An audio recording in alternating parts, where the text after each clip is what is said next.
Bueno, queríamos desde el colegio, que yo estoy aquí un poco en representación del Colegio de Aragón, de Navarra y País Vasco, daros las gracias por acudir siempre a esta jornada que se realiza pues gracias a la colaboración de David Badía, edafólogo y profesor de nuestra escuela, presidente de la Sociedad Española de la Ciencia del Suelo en la demarcación territorial de Aragón. Y bueno, pues siempre gracias a su buen hacer en este sentido podemos un poco apoyar desde el colegio la celebración de jornadas como esta. Siempre lo repito, pero por si acaso viene gente nueva, lo vuelvo un poco a comentar, que desde el colegio se hace una labor muy importante de formación complementaria a la que se imparte desde la carrera, desde las titulaciones. En este caso, pues como podéis ver, la idea que a lo mejor tenemos a veces de esa formación ligada a la parte o al perfil más de proyectos no es la que hoy estamos viendo, ¿no? Desde el colegio también se fomentan actividades relacionadas con otro tipo de ámbitos de trabajo de nuestra titulación, como pueden estar dentro de la producción vegetal o del estudio de los suelos. Muchos de los colegiados del Colegio de Agrónomos pues tienen perfiles vinculados pues, tanto a la investigación como al asesoramiento en el ámbito agrario, y es por eso que tratamos un poco de diversificar la formación a todas estas áreas en representación de todos los colegiados, ¿vale? Os animo a que entréis en las plataformas de formación del colegio, que en conjunción con otros colegios a nivel estatal tratan de complementar pues, en todas estas temáticas específicas con cursos, pues la verdad que bastante avanzados, y también hay posibilidad de seguirlos de forma online, con lo cual no tenéis excusa para echar un ojo y ir viendo pues, en qué tipo de temáticas os podéis matricular, ¿vale? Queríamos comentaros, ahora David presentará al ponente de esta jornada, pero queríamos comentaros que todas las dudas y preguntas tratéis de hacerlas al finalizar la ponencia, puesto que tenemos conectado únicamente el micrófono aquí y no el de sala, por lo tanto en casa no escucharán los comentarios que tengáis. Y bueno, pues que os animo, igual que todos los miércoles a esta hora, a que preguntéis y a que estéis atentos, ¿no? Pues un poco a todo lo que nos cuenta hoy Manuel López, que también tenemos la suerte de tenerlo aquí como profesor en el centro. Así que bueno, gracias David por todo. Al finalizar hay un picoteo para todo aquel que se quede, que creemos que este año hemos acertado el número porque otras veces es un poco difícil de cuantificar esto, pero bueno, aquí en el hall tendremos un picoteo para los que estéis. Y bueno, pues daremos continuidad en la medida de lo posible a este tipo de jornadas en colaboración con vosotros. Muy Gracias, bien. David. Gracias, María, por la intro. Bueno, fijaros que esta charla se enmarca en un conjunto de actividades que hemos organizado. Los que estáis aquí en la Politécnica ya os habréis dado cuenta, ¿no? Que, bueno, teníamos, bueno, aún tenemos, hoy es el último día, el escape room científico de perfilina, ¿no? Que creo que marcha esta tarde hacia Lleida. Hemos tenido el concurso que hay en el vestíbulo de la escuela de suelo roca. A mí me parecía muy fácil, pero bueno, mañana sacaremos la respuesta y lo comprobaremos, ¿no? Ahí, entre los que acertéis, ¿no? Esas respuestas se sortea material merchandising, ¿no? de la Sociedad Española de la Ciencia del Suelo.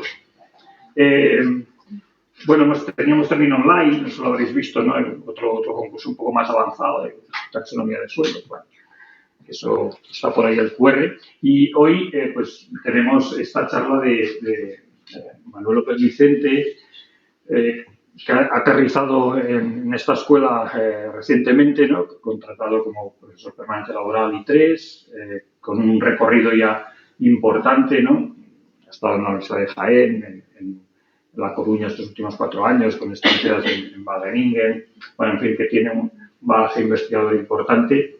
Y bueno, pues los que estéis en ambientales lo tendréis precisamente a partir de enero, ¿no? Entonces, bueno, nos va a hablar, como podéis ver en el título, sobre el manejo sostenible de suelos productivos leñosos. Bien. Fijaros que el Día Mundial del Suelo, bueno, no tiene un recorrido muy largo, tiene 10 años, una cosa así, sale a propuesta de la Unión Internacional de la Ciencia del Suelo, lo recoge FAO, y claro, ¿por qué remarcar un Día del Suelo, ¿no? Pues claro, os voy a recordar lo que en la última, bueno, un congreso muy reciente que hemos tenido, en el que estuvo de ponente responsable de Investigación, Desarrollo e Innovación de Agricultura y Desarrollo Rural de la Unión Europea, y nos recordaba las 5 misiones como los 5 objetivos prioritarios que tiene la Unión Europea en estos momentos, ¿no? Y hay cosas que son muy lógicas. Pues se hablaba de ciudades neutras, ¿no? O sea, las ciudades emiten el 70% de CO2, bueno, hay que intentar minimizar eso. Controlar el cambio climático en su conjunto, pues evidentemente. Mejorar la calidad del agua, el recurso agua, o sea, se hablaba de aguas subterráneas, océanos, claro. La lucha contra el cáncer, claro, transmisión, ¿no? Y la quinta es precisamente tener suelos sanos. ¿Por qué suelos sanos? A ese mismo nivel que estoy hablando de agua, de enfermedades también. Bueno, pues porque si no hay suelos sanos no comemos. O sea que es evidente que hay que pues tener un suelo de calidad para tener alimentos de calidad y nosotros mantenernos sanos en esa misma línea, ¿vale? Bueno, pues por eso un poco tratamos de que haya este tipo de actividades que van dirigidas fundamentalmente a los que estáis presencialmente aquí, a los que nos están oyendo online, y bueno, que la sociedad en general se dé cuenta de esa importancia, que tal vez es, pues eso, quien menos se da cuenta de ese hecho, ¿no? Los que trabajamos en temas de agronomía o ambiental y tal, pues yo creo que somos más conscientes, pero el común de los mortales, digamos, pues tal vez no le llegue. Y con estas actividades pretendemos precisamente. Bueno, tenía aquí un par de horas más de charla, pero nada, no. Vamos a dar paso ya a Manuel López Vicente, que va a ser quien, la próxima, bueno, 3/4 de hora, una cosa así, nos va a hablar sobre cómo mantener el uso, ¿no?, de forma sostenible en cultivos lentos. Cuando quieras, Manuel.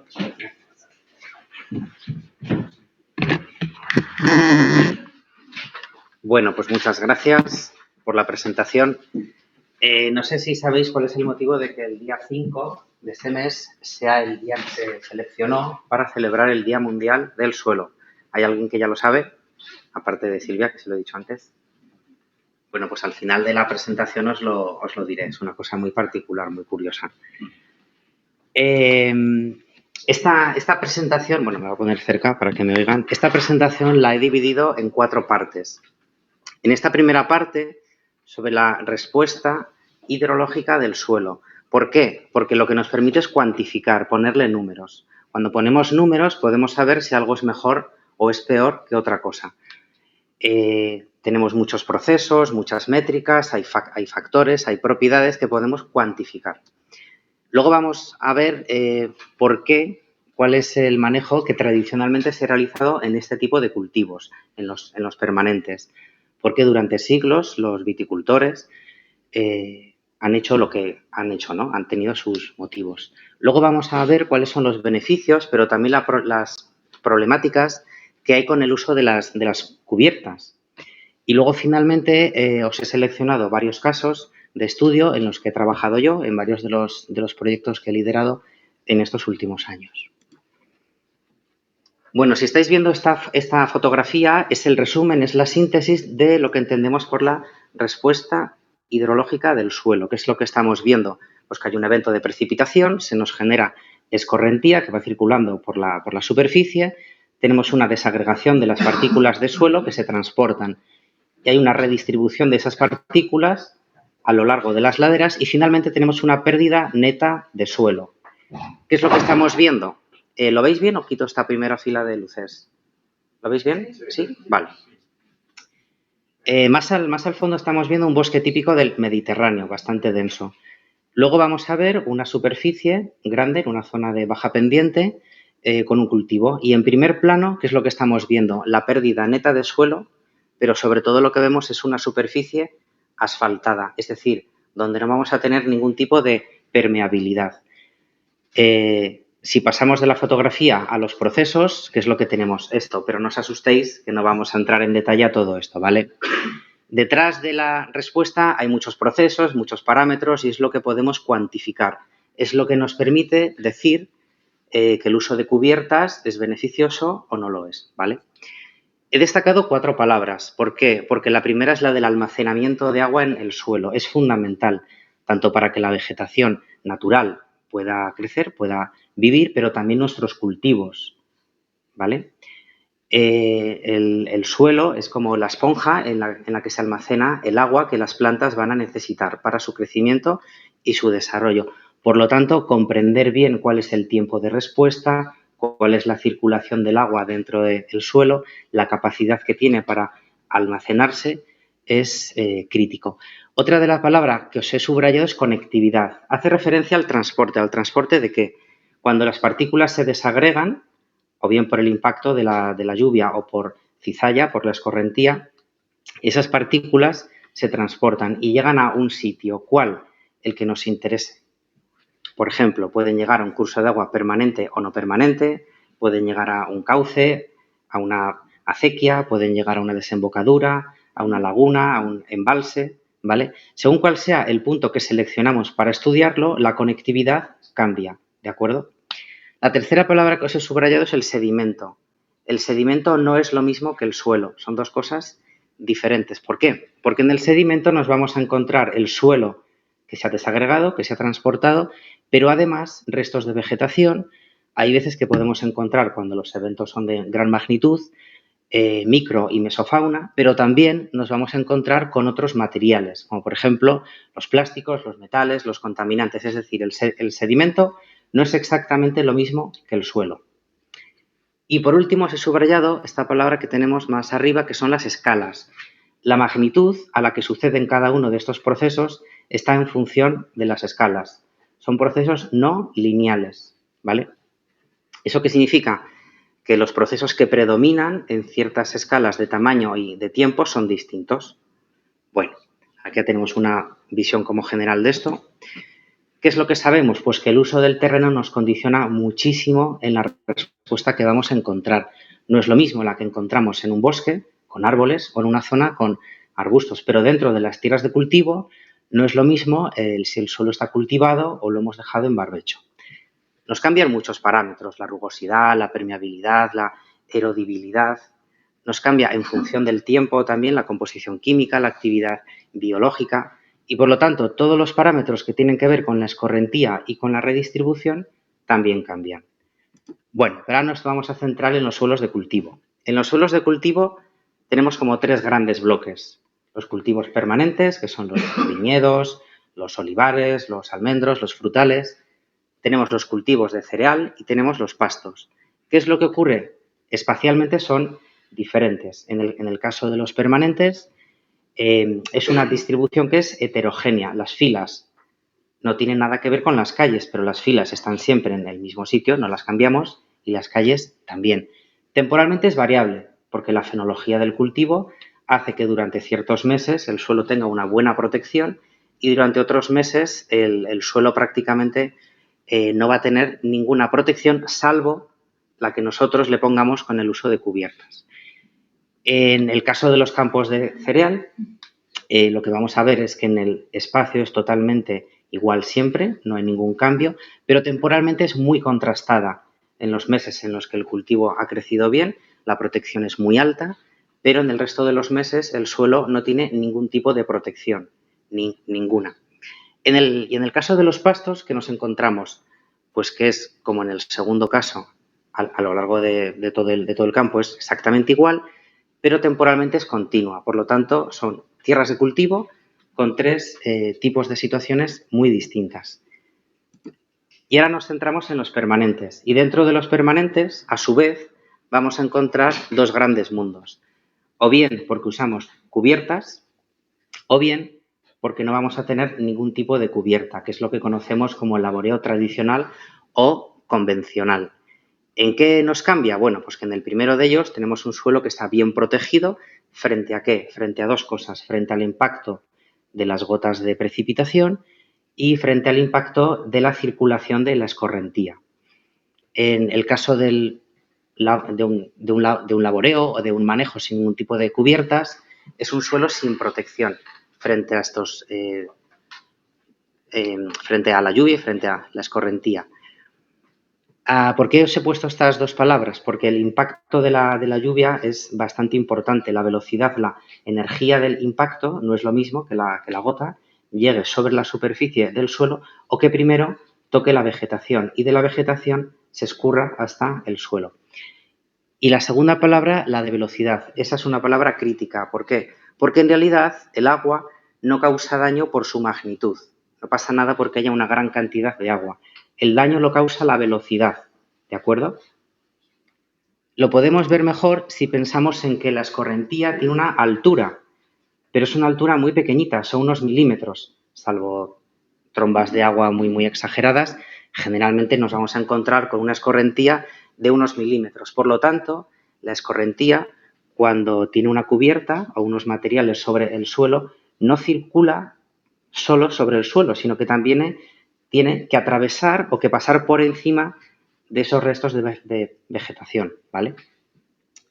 Esto es un punto de vista que es interesante que lo tengáis en cuenta, ¿no? La altura de la lámina de agua. Bueno, ahora que ya sabemos en qué consiste lo de la respuesta hidrológica, vamos a ver qué es lo que entendemos por el laboreo convencional, ¿no? El que tradicionalmente pues, han hecho los agricultores. Y tenemos aquí 3 preguntas: qué es lo que pretende, en qué consiste y si es común o no. Lo que pretende es la eliminación de todo tipo de competencia con las malas hierbas. No se quieren las malas hierbas, ¿vale? ¿Y cómo lo conseguimos? Bueno, o bien porque se labra o bien porque se aplican los herbicidas. Y es el más común, es el manejo más frecuente cuando estamos en un clima semiárido, ¿vale? Y el semiárido, pues ya sabéis que en nuestro país es bastante frecuente. Y para minimizar costes, lo que se suele hacer es un único pase al año, o bien de labrar, o bien de cortar o de echarle los herbicidas. Vale, aquí estamos viendo dos casos, para una imagen en un olivar o bien para un viñedo, ¿vale? En el que estamos viendo que nuestro suelo está completamente sin ningún tipo de protección. Es decir, allí cuando llueve o cuando hay escorrentía, directamente va a afectar a los suelos. ¿Y qué es lo que consigue? Pues consigue cosas que los agricultores buscan, que es minimizar la competencia por el agua y por los nutrientes del cultivo que nos interesa, que les interesa, que es el frutal o es la vid, y el resto de las plantas. Entonces, si profundizamos un poquito más, vamos a ver la intensidad de la competencia. Si no hay otras plantas, la intensidad de la competencia es mínima, pero para conseguir que no haya otras plantas, tenemos que alterar el territorio de un modo bastante grande. Por lo tanto, hay que buscar un equilibrio entre tener una intensidad baja o controlada, pero al mismo tiempo tenemos que conseguir que la intensidad de la alteración del suelo sea lo menor posible, ¿vale? Buscar ese punto en el equilibrio. ¿Qué es lo que nos encontramos también? Que la biodiversidad y los servicios asociados nos los encontramos mucho más altos cuando tenemos una cubierta de protección, una cubierta vegetal, mientras que la biodiversidad baja mucho si estamos en un cultivo en el que no tenemos ningún tipo de competencia, porque solo tenemos o bien nuestros almendros o nuestro frutal o los olivares o los viñedos. Como os he comentado, cuando estamos en un clima seco o semiárido, es necesario. ¿Por qué? Bueno, pues porque estamos en condiciones de estrés hídrico, y también durante ciertos meses de estrés térmico. A las vides no les molesta que haga calor durante el día, pero no les gusta que haga calor por la noche, ¿de acuerdo? Por lo tanto, nos surge el estrés térmico. Es algo que si tenemos nuestro suelo sin ningún tipo de cubierta vegetal, las temperaturas del suelo se disparan. Sin embargo, si tenemos algún tipo de cubierta, las temperaturas se moderan mucho, ¿vale?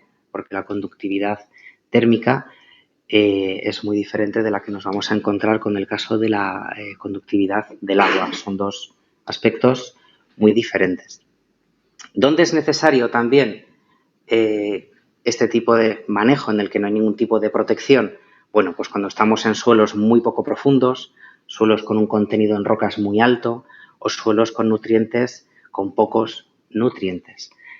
En este caso es necesario y es el manejo que, bueno, pues digamos que es el más conveniente, ¿no?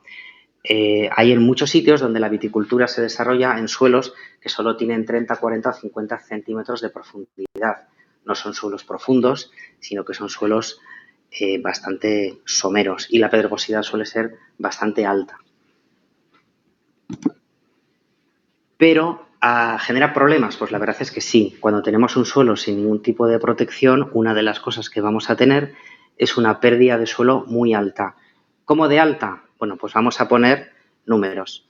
Se ha calculado que la tasa de generación de suelo o la pérdida que es tolerable, que los suelos pueden tener sin sufrir ningún tipo de pérdida en las funciones que realizan, está en torno a 1,4 toneladas por hectárea año.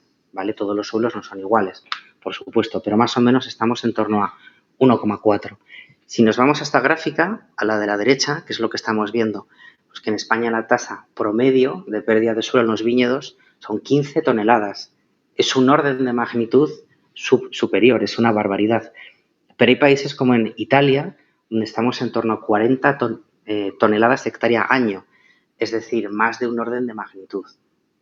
Esto quiere decir que el manejo de los viñedos sin ningún tipo de cubierta, pues parece que no es muy sostenible a largo plazo, ¿no? Puede llegar un momento en el que nos quedemos sin suelo en el que cultivar, ¿no? Entonces, aquí ya estamos viendo que hay problemas. ¿Hasta qué punto podemos llegar a tener problemas? Bueno, pues en algunas zonas se ha llegado a cuantificar pérdidas en la calidad y la salud del suelo. Hay una serie de métricas, unos indicadores que nos permiten decir si este suelo tiene una buena calidad o baja, o si está en unas condiciones sanas o no lo está. Bueno, pues cuando la pérdida de suelo es muy elevada, se pone en riesgo tanto la calidad como la salud de los suelos. Pero es que incluso cuando los suelos ya son muy pobres, están muy degradados, afecta muy negativamente a la calidad del mosto. Es decir, las propiedades organolépticas del vino, del mosto, son peores. Por lo tanto, no solamente es que la producción baja, sino que además la producción que tenemos es de peor calidad, ¿de acuerdo? Por lo tanto, tenemos que hacer algo para frenar la pérdida de suelo. ¿Más problemas? Bueno, pues llegamos a tener unas situaciones críticas, ¿no? Por ejemplo, cuando se hace una plantación nueva, se rotura todo el terreno, hay algunas veces que hasta se hacen ciertos cambios en la topografía y durante unos meses no tenemos ningún tipo de protección, no hay una cubierta y tenemos un frente de precipitaciones, la pérdida de suelo puede llegar a ser de varios centímetros de reducción de la altura de nuestro suelo, ¿no? Entonces, bueno, pues es una pérdida que es considerable, sobre todo del suelo más fértil, que es el superior. Pero hay ciertos casos donde las pérdidas de suelo llegan a ser de metros, de varios metros. Ahí es cuando entramos en una reducción de la superficie de cultivo. No solamente que nuestro campo tiene unos regueros, tiene unos surcos, pierde la fertilidad, sino que es que puede llegar a un punto en el que nuestro campo cada vez es más pequeño, cada vez tenemos menos superficie para cultivar. O sea que la pérdida de suelo puede ser un problema bastante importante. Ahora vamos a cambiar del mundo de color marrón al mundo de color verde, el mundo de las cubiertas. Entonces os he puesto aquí una foto muy idílica de un olivar en Córdoba y os he puesto eco. ¿Por qué os he puesto eco? Porque dentro de las condicionalidades para ciertas subvenciones está el uso de cubiertas, ¿vale? O de protección del suelo. Tenemos dos grandes grupos, o bien si las cubiertas están vivas, o bien si las cubiertas están hechas con materiales inertes. Las cubiertas vivas, ¿en qué consisten? Bueno, las cubiertas vivas las tenemos de muchos tipos, ¿vale? Puede ser o con una especie o con muchas especies. Podemos dejar que simplemente surja la vegetación espontánea, ¿de acuerdo? Podemos permitir que crezcan exactamente igual en las filas o en las calles o que sea de modo distinto. Podemos alternar calles con unas especies, otras calles con otras especies.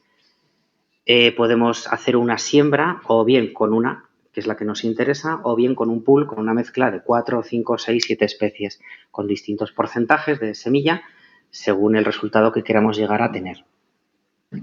Podemos tener unas cubiertas que sean diferentes en las filas y en las calles. Incluso hay veces que podemos seleccionar unas especies forrajeras, de tal modo que o bien las ovejas o bien las ocas sean unas especies que puedan comer y de allí pues podemos sacar un beneficio.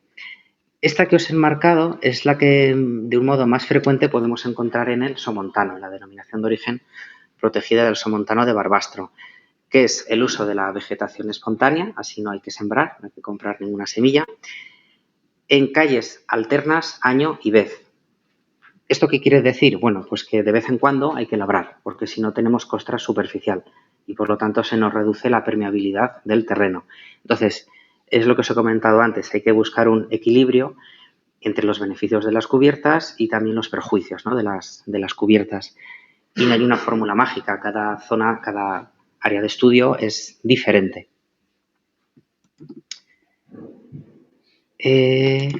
Perdón. Vale. ¿Cuál seleccionamos? ¿Cuál es la especie que podemos seleccionar? Bueno, pues hay un criterio que es interesante, que es el de conocer cuáles son las interacciones entre las raíces de nuestras variedades de vid y de las semillas de las especies que vamos a sembrar. ¿Por qué? Porque cada variedad de vid no es igual, son diferentes, ¿vale? No es lo mismo las variedades germánicas que las francesas o las que se han adaptado a nuestras condiciones.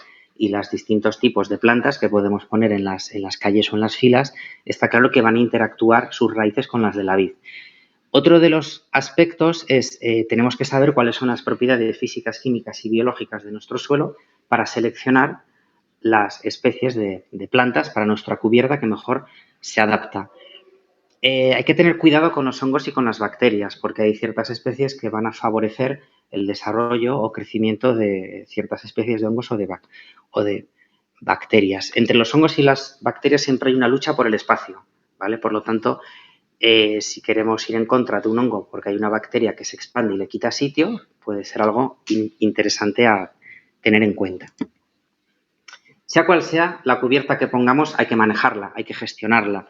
Entonces, cuando la cortamos, cuando la quitamos, o puede ser o en marzo, por ejemplo, si estamos en una zona muy cálida, como en Córdoba, en una zona donde la primavera es un poquito más fresca, la podemos quitar en el mes de abril, o si estamos en una zona a más altitud, donde las condiciones son más frías, la podemos tener hasta el mes de mayo. Pero si estamos en un clima semiárido, está claro que durante el verano no podemos tener la cubierta vegetal o nunca. ¿Cuándo hay que quitarla? Nunca, cuando las condiciones del clima son muy húmedas.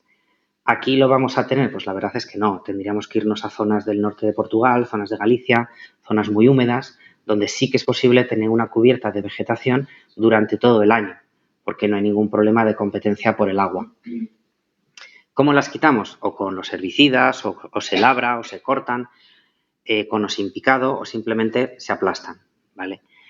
¿Qué es lo que tenemos que tener en cuenta? Pues que la efectividad de cada tipo de cubierta va a ser distinta para cada mes del año, ¿de acuerdo? Y para cada variedad de vid. Entonces, vamos viendo que es un tema que es más complejo de lo que parece. No solamente es dejar que crezca la vegetación y ya está, sino que si queremos ir a una agricultura de precisión, tenemos que hacer las cosas teniendo en cuenta mucha información de lo que pasa en el terreno y de lo que queremos hacer en él. Pero tenemos otros tipos de cubiertas, que son las inertes. Podemos usar paja de otros cultivos. Aquí os he puesto dos fotografías. Una de ellas en la que vemos una densidad de paja media-baja, simplemente es una protección del suelo frente a la lluvia, o bien una cantidad muy desorbitada de paja. ¿Por qué? Porque lo que vamos a hacer es modificar lo que sucede en la interfaz entre el suelo y el aire, ¿vale? Si tenemos una cantidad de paja muy considerable, pasado un cierto tiempo, las condiciones redox pueden cambiar, ¿vale? Incluso si esa paja la incorporamos dentro del suelo, podemos favorecer un incremento del carbono en el suelo. Y os he puesto la palabra fauna en rojo. ¿Por qué? Porque eso es un lugar fantástico para que los ratoncillos crezcan. Entonces, ojo, que si ponemos mucha paja podemos tener un beneficio para el suelo, pero a lo mejor hay ciertos animales que dicen aquí estoy muy a gusto, voy a vivir y a lo mejor te puede causar algún problema. Entonces hay que tener cuidado con los animalillos que te van allí. Podemos poner rocas, podemos poner restos de poda y aquí también os he puesto cuidado con las enfermedades. Tenemos que tener la certeza de que esa madera que trituramos no está infectada con ninguna enfermedad, ¿vale? O bien podemos poner con materiales sintéticos. O bien un geotextil o un agrotextil. Los geotextiles suelen dejar algún tipo de residuo, entonces hay que gestionarlo. Mientras los agrotextiles no dejan ningún tipo de residuo. Son más caros de producir y de comprar, pero tienen la ventaja de que no hay que gestionar ningún tipo de residuo. Bueno, entonces estamos viendo que el uso de cubiertas tiene una serie de ventajas, pero también hay unos problemas. ¿Cuáles son las ventajas? Tenemos menos erosión, tenemos una mejor salud en el suelo, mejor estructura en el suelo, una permeabilidad superior, más carbono. Es muy fácil de gestionar en los climas que son húmedos, también los hay. Nos puede ser, es útil para ciertas plagas, nos incrementa la biodiversidad y los servicios ecosistémicos. Pero ojo, porque tiene una serie de problemas que son el coste económico, hay que comprarlas, hay una competencia por el agua que hay que tener en cuenta. En ciertos casos vamos a ver que el rendimiento es menor, hay una dispersión de las malas hierbas, porque se lo ponemos fácil, hay una competencia por los nutrientes y también esto, igual que en ciertos casos es un control para las plagas, en otros casos es un lugar muy propicio para que ciertos hongos puedan vivir. Ahora vamos a ver 6 casos reales de ventajas con el uso de las cubiertas y 2 casos de los problemas, ¿no? Y os he seleccionado a campos que están tanto en climas del Mediterráneo como en zonas con otros climas, ¿no? En otros entornos. En este primer caso, que es un olivar en Italia, ¿qué es lo que se vio? Bueno, pues una reducción de la escorrentía y una mayor permeabilidad por la presencia de restos de poda. En este caso estamos ante un tipo de cubierta que es inerte, ¿vale? No se ha sembrado nada, sino que los restos de poda se han esparcido sobre el terreno. Con respecto al laboreo tradicional, hemos conseguido un 100% más de permeabilidad, por lo tanto eso es fantástico, un 30% menos de generación de escorrentía. Y sobre todo durante los eventos de mayor intensidad, por lo tanto, algo tan sencillo como los restos de poda, dejarlos sobre el campo, pues ya vemos que tienen unas ventajas más que considerables. Vamos a seguir con el olivar, pero ahora nos vamos a Andalucía. En este caso, lo que se vio es también una reducción en la generación de la escorrentía, pero también de la pérdida de suelo. Vamos a tener menos erosión. En este caso, se llegó incluso a tener pérdidas de suelo por debajo de las tolerables, lo cual no es nada frecuente en este tipo de cultivos. Los cultivos permanentes, la pérdida de suelo suele ser muy alta. Estamos en tasas de erosión generalmente en torno a 8, 10, 15 toneladas. Entonces, tener tasas de pérdida de suelo por debajo de 1 tonelada hectárea año es realmente un éxito, es un gran éxito. Y también resultó útil durante los eventos de mayor intensidad. Esto porque es importante, porque la mayor parte de la pérdida de suelo se produce durante unas pocas veces, que es cuando llueve con gran intensidad. No gran cantidad, sino gran intensidad. Los picos de intensidad. Eso es lo crítico. ¿Cómo va a responder nuestro suelo cuando en 15 minutos caen 30 litros, por ejemplo? Que de vez en cuando pasa. En un tercer caso, nos vamos ahora al viñedo en Italia. ¿Qué es lo que se vio? Bueno, pues en una ladera, en distintas zonas de la ladera donde se puso una cubierta, después de 5 años, porque a veces hay que dejarle tiempo al suelo, no porque pongas una cubierta a los 5 meses vas a tener todos los beneficios. Hay veces que necesitamos que las cubiertas funcionen durante unos años, ¿no? Bueno, pues en este caso lo que se interesaba era ver qué pasaba con el carbono y realmente hubo un incremento del secuestro de carbono en los suelos. Pero, ojo, porque este incremento no sucede del mismo modo en todas las zonas de las laderas. Vamos a ver aquí estos valores de tanto por ciento, más 4, más 9, más 14, más 6, hace referencia a que el incremento del secuestro de carbono cambia en función de la posición de la ladera. Ya sabéis que los suelos no están igual de desarrollados en las distintas zonas de las laderas, ¿no? Una zona en la que predominantemente hay una pérdida neta, suceden unas cosas, y las zonas donde la topografía favorece o facilita la acumulación de suelo nos vamos a encontrar con otros valores, ¿no? ¿Qué es lo que se vio también? Que más que el incremento de la vegetación nos favorezca el secuestro de carbono es la reducción de la pérdida de suelo, lo que favorece el incremento de carbono en el suelo. Vamos a seguir en el Mediterráneo. En este primer caso, en la gráfica de la izquierda, fijaros que todos los puntos están por debajo de la línea 1, 1. Eso quiere decir que mejoramos, que se reduce la pérdida de ¿qué? De nitrógeno, de fósforo, de potasio y también de pérdida de suelo en total, con respecto a lo que sucede en las parcelas con laboreo convencional sin ningún tipo de cubierta, ¿vale? Y es un estudio que se hizo en varias zonas, en España, en Italia y en Francia. Por lo tanto, estamos viendo que realmente no es que funcione bien en una zona en concreto, sino que el uso de las cubiertas está funcionando muy bien en distintos países. Si nos centramos no solamente en lo que pasa a escala de todo el año, sino que vamos a lo que pasa durante las 4 estaciones del año, en este trabajo en Italia, en un viñedo, se vio como también las parcelas gestionadas con cubierta favoreció una reducción de la pérdida de los nutrientes, ¿vale? Durante las 4 estaciones del año. Por lo tanto, es interesante, ¿no? Que no solamente el efecto está concentrado en un momento en concreto, sino que el beneficio lo vamos a encontrar a lo largo de todo el año. Ahora vamos a cambiar. Salimos del Mediterráneo y nos vamos a una zona fría, como es Alemania, donde también hay viñedos. Y aquí, ¿qué es lo que el punto es muy distinto? Aquí lo que nos interesaba es ver qué pasa con los hongos y con las bacterias. Y se comparan 3 tipos de manejos, el tradicional, el ecológico y el biodinámico. El biodinámico, no sé si alguno está familiarizado con este concepto. ¿Alguien que levante la mano si sabe lo que es el biodinámico?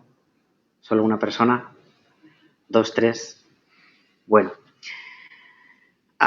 Desde el punto de vista de las publicaciones, no es algo que se suele hacer mucho, el tema del biodinámico.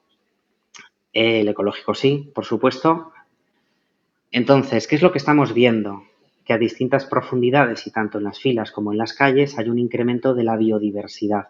Por lo tanto, la biodiversidad hay que tener cuidado. En un principio es positivo, es bueno, pero también es verdad que según qué cultivo tengamos y cuáles sean las enfermedades que puedan tener, hay que tenerlo en cuenta, ¿vale? Entonces, hay que saber qué es lo que pasa en los cultivos cuando aplicamos las cubiertas.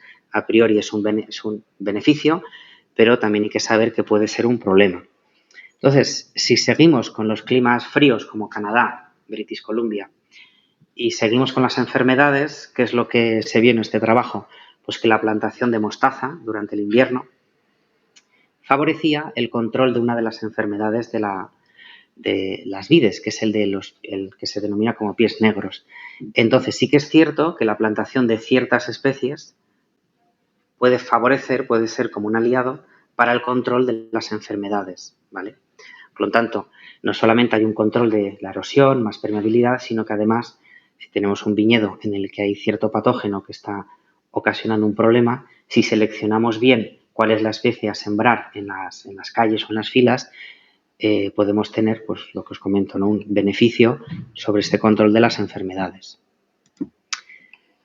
Y ahora nos vamos a la parte más complicada, que es la del dinero. Lógicamente, todo lo que hagamos en el terreno tiene que ser sostenible desde el punto de vista de las finanzas, ¿no? Entonces, ¿qué ocurre? En el Mediterráneo, en Mallorca, en un viñedo, lo que se vio es que en todos los casos, por desgracia, el rendimiento del viñedo con cubiertas fue menor al rendimiento del viñedo sin cubiertas. Es decir, en este caso la competencia por los nutrientes y por el agua fue perjudicial, ¿de acuerdo? Entonces, bueno, pues hay veces que hay que valorarlo, ¿no? Es decir, bueno, si pongo una cubierta estoy teniendo menos rendimiento, menos producción, entonces, ¿qué hago? ¿La pongo o no la pongo? Pues vamos a hacer un análisis un poquito más elaborado, un poco más complejo, de no solamente tener en cuenta el rendimiento que obtengo en este año, sino que si le ponemos un componente temporal mayor, entonces, ¿qué es lo que vamos a ver? No solamente hay un coste por la implantación de las cubiertas, por el manejo de las cubiertas, que también supone un coste económico, sino que vamos a tener una serie de beneficios a medio y largo plazo porque nos mejora la salud del suelo. Entonces, lo que a corto plazo puede ser una pérdida de rendimiento, a medio o largo plazo puede ser un aumento del rendimiento, porque nuestro suelo está más sano, ¿de acuerdo? Puede tener más nutrientes, puede tener una mayor capacidad para almacenar agua. Entonces, eso es un análisis un poquito más elaborado. Pero ahora viene la otra parte.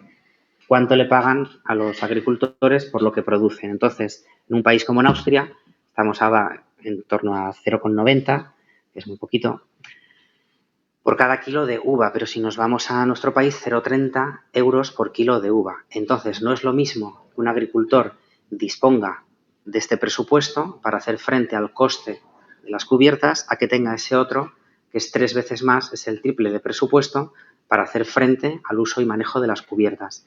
Por eso os digo que la que el uso de las cubiertas va a depender de cada sitio. En cada sitio, cada país, pues tal vez no podamos hacer las mismas cosas, ¿no?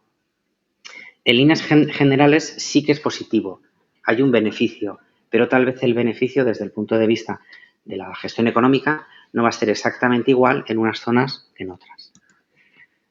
Vale, visto todo esto, a modo de síntesis, ¿cuál es el reto? El reto que tenemos para el uso de las cubiertas en este tipo de cultivos es el de potenciar los beneficios, que hemos visto que son muchos, pero reducir los perjuicios o los problemas, ¿vale?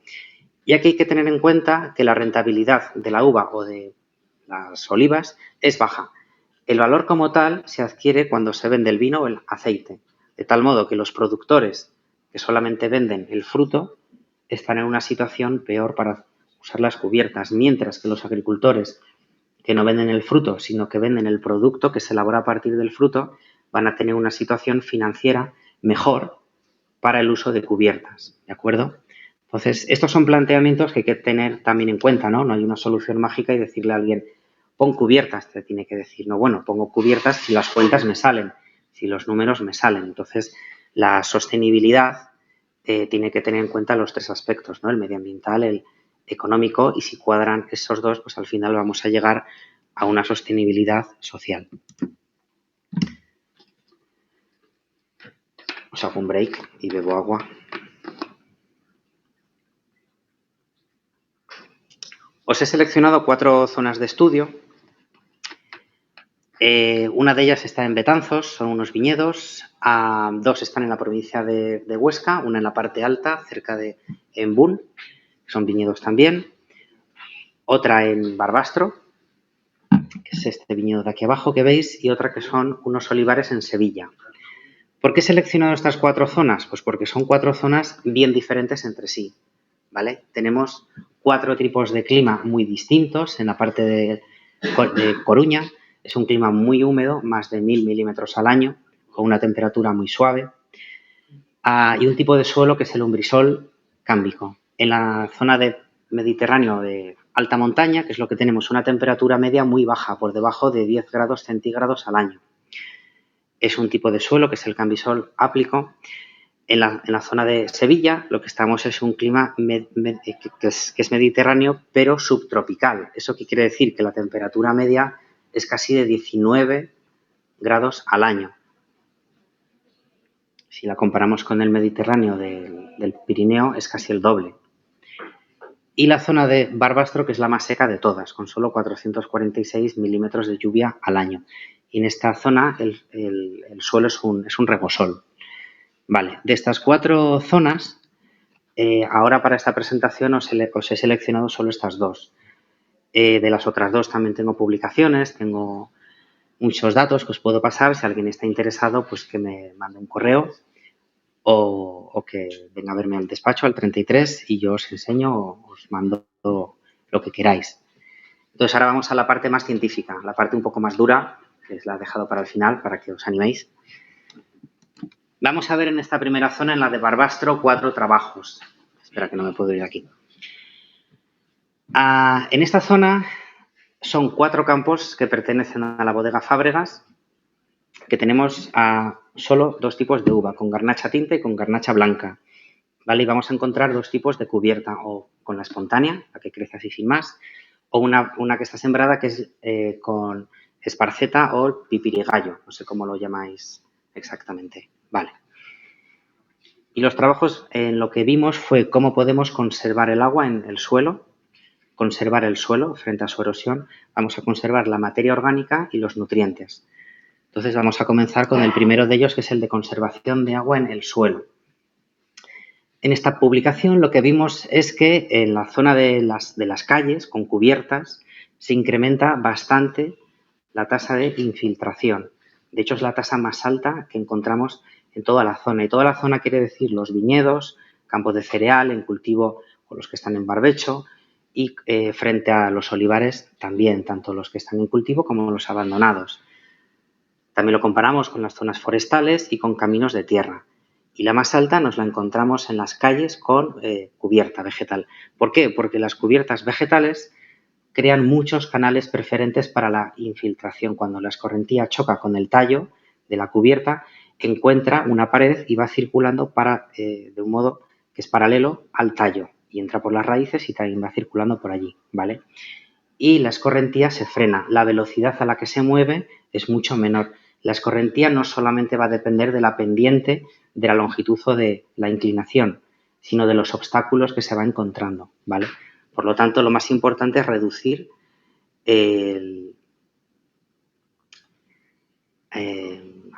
es al revés, es incrementar el tiempo de viaje. Cuanto mayor sea el tiempo de viaje, más fácil se lo ponemos para que se infiltre, ¿vale? No solamente eso, sino que las condiciones fueron muy estables y muy húmedas durante todo el año, porque no nos interesa que esto suceda solo durante unos pocos meses del año, sino que se mantenga durante todos los meses del año. En esta gráfica lo que se puso son los valores que pasan a lo largo de los 12 meses del año, ¿vale? Las filas es todo lo contrario, las filas sin ningún tipo de cubierta, con una superficie que está más elevada, lo que tuvimos es una permeabilidad muy, muy baja y las condiciones fueron secas y además bastante estables. Es interesante hacer esto porque si las filas están secas, la posibilidad del crecimiento de los hongos es más baja, pero las raíces de las vides son lo suficientemente profundas y amplias para que el agua que se infiltra por las calles llegue también a nuestras vides, ¿vale? O sea que es un uso bastante inteligente dejar las filas sin cubierta y las calles con cubierta. ¿Qué es lo que pasa con los pasillos, la zona entre los 4 campos, ¿no? Pues que la dinámica fue ni una ni otra. Lo que encontramos fue un intermedio. Si nos centramos en la conservación del suelo, lo que hemos hecho es comparar los dos tipos de cubierta vegetal.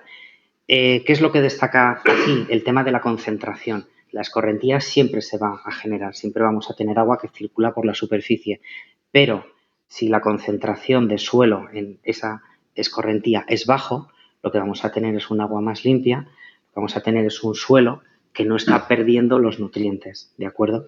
Por lo tanto, más que fijarnos en la cantidad de escorrentía que reducimos, que también es importante porque se infiltra, lo que es interesante es que ese agua va a circular a una velocidad baja y, por lo tanto, vamos a tener una menor turbidez.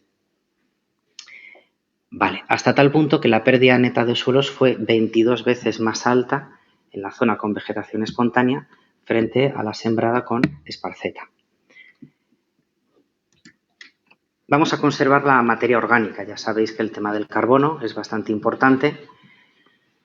Entonces, bueno, nos interesaba ver cuál de los dos tipos de cubiertas, o bien con la espontánea o bien con la esparceta, íbamos a tener una mayor protección o conservación de la materia orgánica.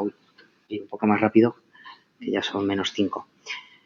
El punto de partida es saber cuánto tenemos de materia orgánica en el suelo. Una vez que ya se sabe cuánto hay en el suelo, vamos a medir cuál es la cantidad de materia orgánica que hay en el sedimento con los colectores o los tanques de sedimento y lo vamos a poner en relación.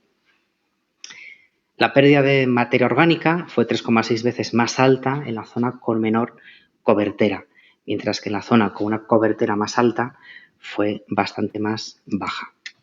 Hasta tal punto que el enriquecimiento fue similar en ambos, pero si tenemos en cuenta las diferencias de la pérdida total, sí que es bastante considerable. Por lo tanto, hay que mantener las cubiertas el mayor tiempo posible. ¿Por qué? Por los meses en los que la cubierta del suelo es baja o es moderada. Si en lugar de la materia orgánica ponemos el foco en los nutrientes, el nitrógeno, fósforo, el potasio, el punto de partida también tiene que ser cuál es la cantidad de estos nutrientes en el suelo. Luego lo comparamos con el contenido en los nutrientes en el sedimento y vamos a ver si ha habido un enriquecimiento, es decir, si por cada kilo de sedimento que se pierde hay más o menos concentración de los nutrientes que previamente habíamos visto en el suelo, ¿no? Entonces, ¿qué es lo que vimos? Pues que con espontánea tenemos una pérdida de 380 gramos por hectárea y año, mientras que si tenemos con una cobertera muy alta, con la cubierta que hemos sembrado, son solo 46 gramos, es 8,3 veces de diferencia. Esto, si lo pasamos a fertilizantes, rápidamente vamos a pensar que nos hemos ahorrado mucho dinero en fertilizantes, ¿no?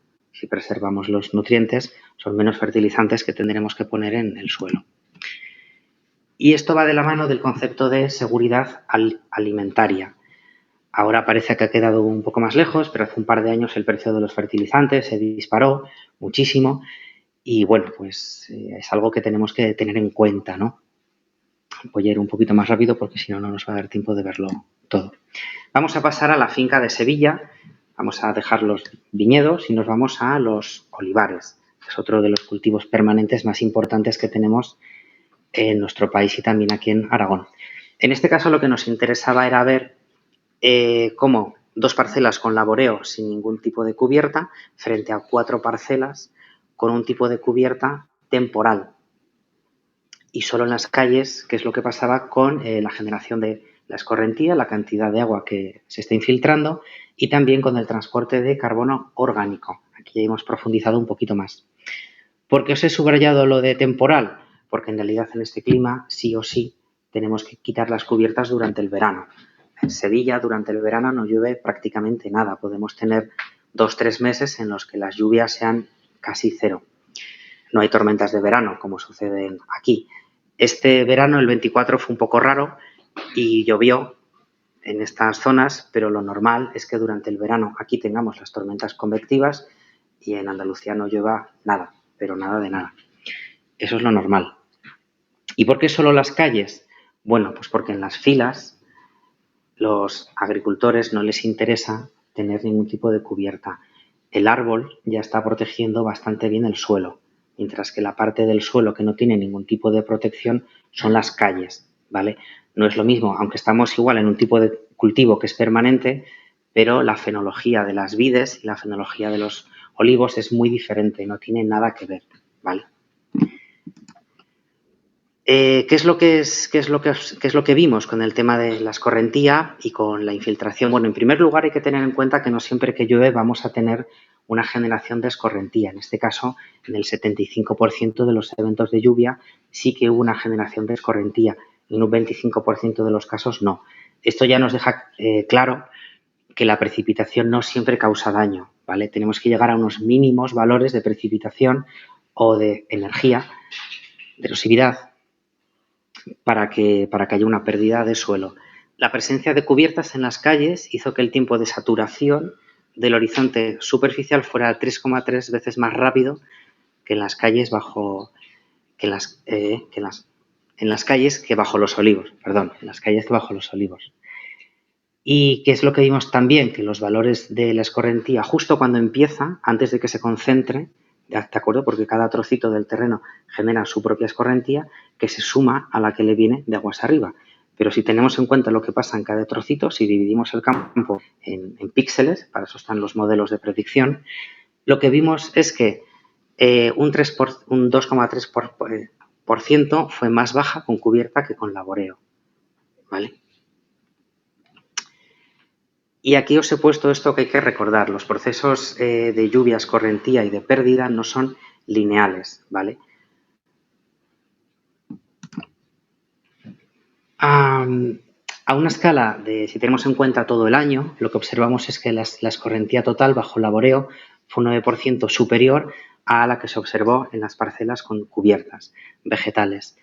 El laboreo lo que favorece es una mayor variabilidad, tanto en el espacio como en el tiempo, de la respuesta, de la generación de escorrentía y de la pérdida de suelo. Mientras que en las parcelas que tienen una cubierta vamos a encontrar un patrón que es mucho más estable en el espacio y en el tiempo. ¿Y eso es interesante? Sí, eso es bueno. ¿Por qué? Porque si es estable es predecible. Si tú tienes un campo de cultivo en el que en cada zona la respuesta es heterogénea, tanto en el espacio como en el tiempo, es más difícil de predecir. Mientras que si el uso de cubiertas nos favorece una respuesta más fácil de predecir, mejor. Vamos a saber cómo poder actuar. Por lo tanto, esta es una métrica de estadística que a mí es una cosa que me gusta mucho y que os enseñaré cómo calcular la estabilidad temporal de los procesos que suceden en el espacio, ¿vale? Y ahora nos vamos con el último caso de estudio, que es qué es lo que pasa con el carbono. El carbono es bastante interesante. Más que interesante, el planeta cada vez hace más calor, por lo tanto, el suelo, ya lo sabéis, es un sumidero de carbono. Pero hay muchos tipos de carbono, no todos los carbonos son exactamente iguales. Y dentro de este, del orgánico, lo podemos encontrar o protegido o no protegido, ¿vale? Físicamente, químicamente o biológicamente, etcétera. Entonces, vamos a ver qué es lo que pasa con el transporte del carbono, ¿no? Y si hay un tipo de selección en concreto, si hay un tipo de carbono que se transporta más fácilmente, menos fácilmente, cuál es el que nos queda sobre el terreno. Entonces, aquí voy directo a los resultados. Las parcelas con cubierta redujeron la pérdida de carbono respecto a las parcelas con laboreo. Aquí lo estamos viendo en estos números, ¿no? 148 frente a 222. Es una reducción bastante importante. Pero, y ahora viene el pero, no fue significativa en todos los casos. Sí que fue significativa en el caso del carbono protegido, pero no fue significativa en el caso del carbono no protegido, ¿de acuerdo? Esto, si lo prolongamos en el tiempo, a lo largo de décadas y décadas, nos puede decir que sí que hay una selección para que ciertos tipos de carbono permanezcan en el campo y ciertos tipos de carbono acaben por perderse, ¿no?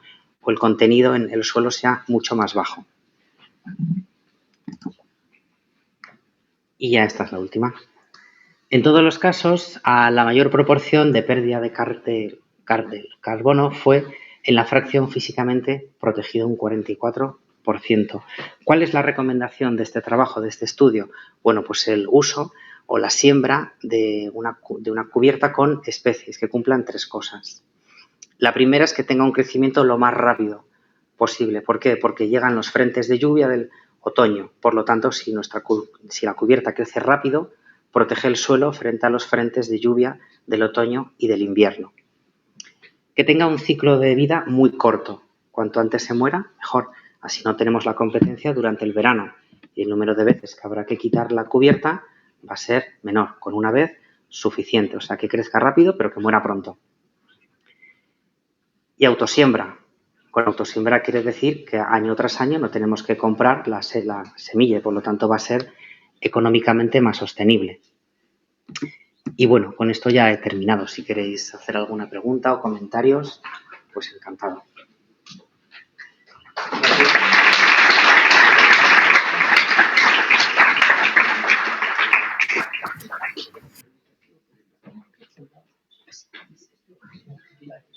¿Hay alguna pregunta en la sala mientras pedimos también desde fuera hay alguna cuestión?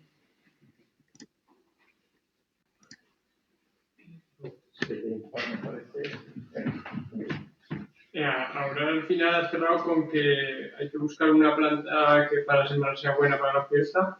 Antes has nombrado la mostaza. ¿La mostaza sería un buen ejemplo? Depende de dónde estés, depende de qué Dilo. Sí. Sí que es una especie que se suele poner. Sí, es una especie que se suele poner. Pero tienes que tener en cuenta cuál es la composición de tu suelo y las necesidades. O sea, cuando tú pones una cubierta, las especies que tú pones tienen una serie de requisitos de nutrientes. Entonces tú tienes que ver cuál es el requisito de tu cubierta y cuál es la composición química de tu suelo. No vaya a ser que lo empobrezcas. Entonces, previamente, lo recomendable es que cojas unas muestras, hagas unas analíticas a varias profundidades y cuando sepas cuál es la composición química de tu suelo y las necesidades de la cubierta que quieres poner, entonces vas a seleccionar unas especies u otras. No sé si te invitan. Igual, lo que podríamos hacer es repetir la pregunta para que la oigan los que están fuera. Han preguntado que si la mostaza, si sería una buena especie y la respuesta es que va a depender de cuál sea la composición química de nuestro suelo por los nutrientes y cuáles son los nutrientes que necesita la mostaza o cualquier otra especie que pongamos. Nos estaba comentando que Silvia hizo un trabajo en el que estaba la mostaza como intercalar, ¿no? Entre maíz, creo que era. No sé si José también tenía una pregunta. Perdón por llegar tarde, una cosa. Has hablado de la reducción del viñedo, de la reducción de la producción.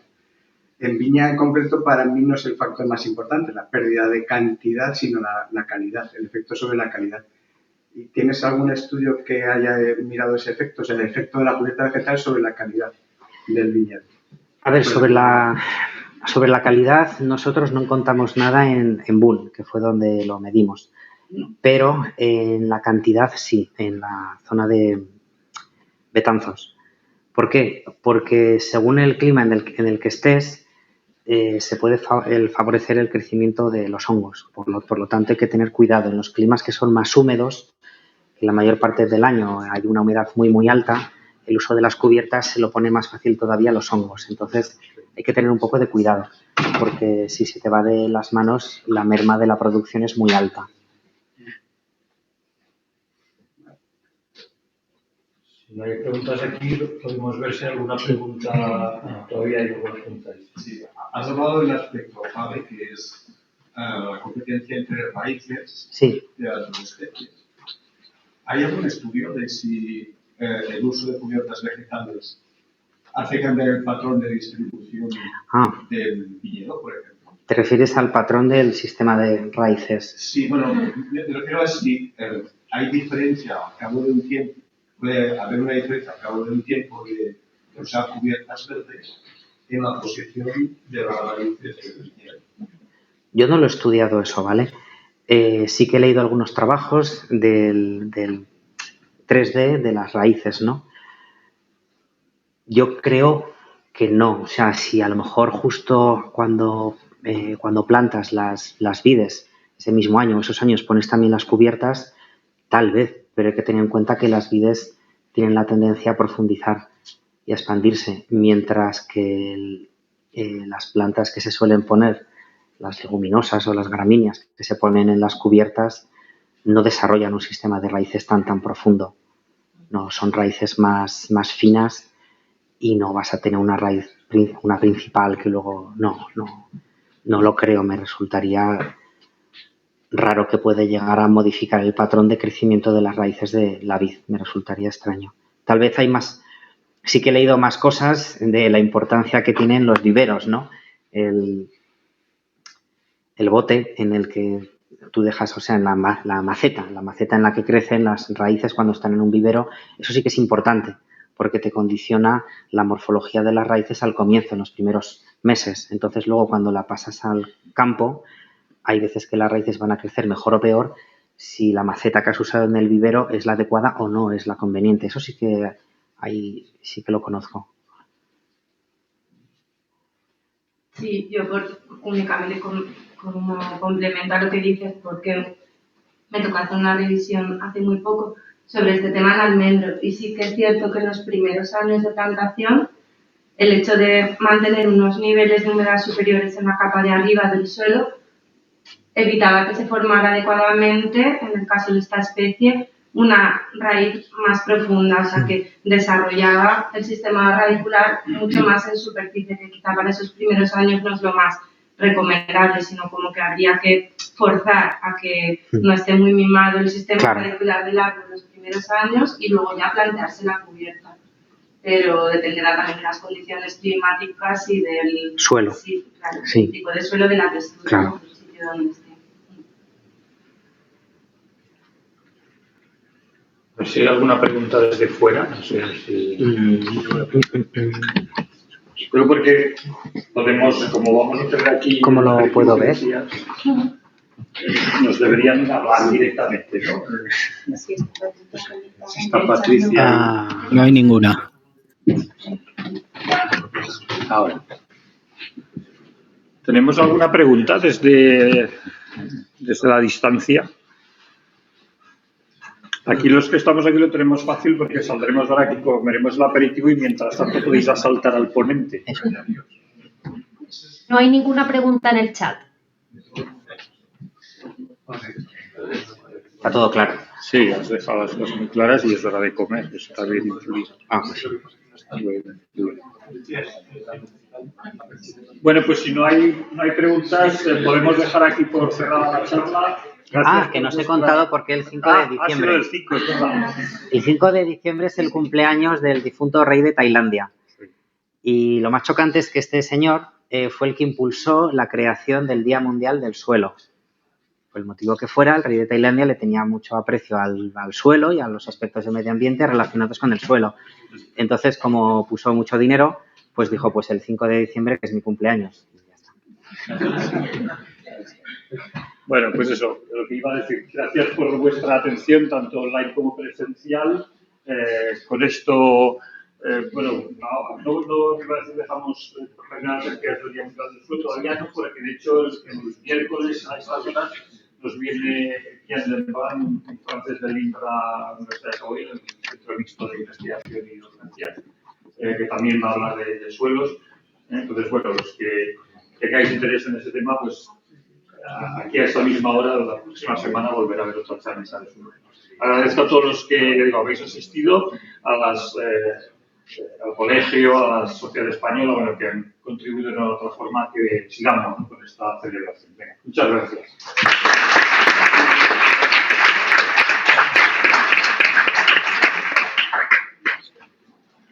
David, ¿cierro por aquí o...?